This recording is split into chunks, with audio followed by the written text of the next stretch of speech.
Right, I have absolutely no idea what's wrong with this board. It literally could be anything. Okay, so we have one missing CPU pin, but I'm hoping that doesn't make a difference. Alright, let's stick a CPU in it.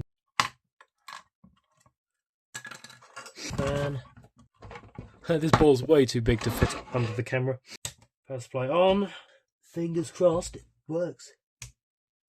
Oh, there's a light on. Oh no.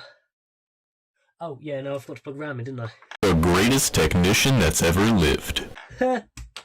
Well, it powers up, so that's gotta be good. Maybe, hopefully. Yes! We're boot! It's booted. So hell yeah. The Strix motherboard. There's a light at the bottom, I've got to check what that is. No lights here. And the fan spins. Yes!